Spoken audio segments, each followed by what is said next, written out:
आज आप लोगों को एक ऐसे शेर के बारे में बताता हूँ। जब तक वह शेर जिंदा था तब तक उस शेर ने कभी मुगलों को चैन से सोने नहीं दिया। वे थे बुंदेलखंड का शेर छत्रसाल। झांसी के आसपास उत्तर प्रदेश और मध्य प्रदेश की विशाल सीमाओं में फैली बुंदेलखंड की वीर भूमि में 3 जून 1649 ज्येष्ठ शुक्ल 3 विक्रम संवत 1706 को चंपत राय और लाल कुंवर के घर में छत्रसाल का जन्म हुआ था। चंपत राय सदा अपने क्षेत्र से मुगलों को खदेड़ने के प्रयास में लगे रहते थे। जब छत्रसाल केवल 12 साल के थे तो वह अपने मित्रों के साथ माता विंध्यवासिनी देवी की पूजा के लिए जा रहे थे। रास्ते में कुछ मुस्लिम सैनिकों ने उनसे मंदिर का रास्ता जानना चाहा। छत्रसाल ने पूछा कि क्या आप लोग भी देवी माँ की पूजा करने जा रहे हैं। उनमें से एक ने क्रूरता से हंसते हुए बोला, नहीं, हम तो मंदिर तोड़ने जा रहे हैं। यह सुनते ही छत्रसाल ने अपनी तलवार उसके पेट में घोंप दी। उसके साथी भी कम नहीं थे। बात की बात में सबने उन दुष्टों को यमलोक पहुंचा दिया। बुंदेलखंड के अधिकांश राजा और जागीरदार मुगलों के दरबार में हाजिरी बजाते थे। वे अपनी कन्याएं उनके हरम में देकर स्वयं को धन्य समझते थे।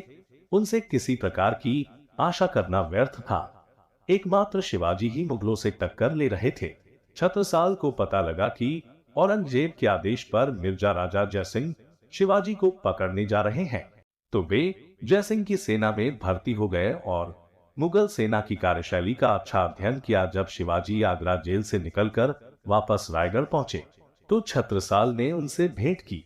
शिवाजी के आदेश पर फिर से बुंदेलखंड आकर उन्होंने अनेक जागीरदारों और जनजातियों के प्रमुखों से संपर्क बढ़ाया और अपनी सेना में वृद्धि की। अब उन्होंने मुगलों से अनेक किले और शस्त्रास्त्र छीन लिए।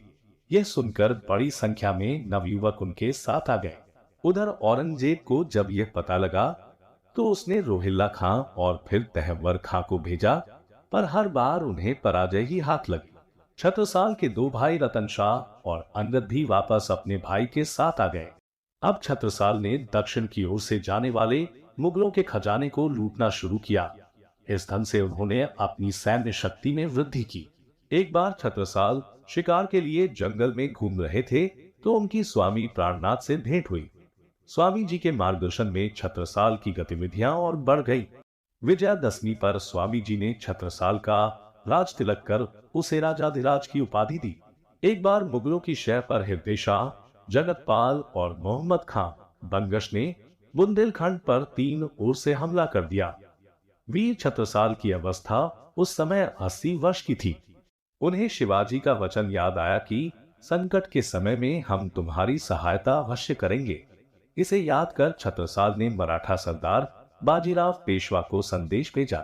संदेश मिलते ही बाजीराव ने तुरंत ही वहां पहुंचकर मुगल सेना को खदेड़ दिया।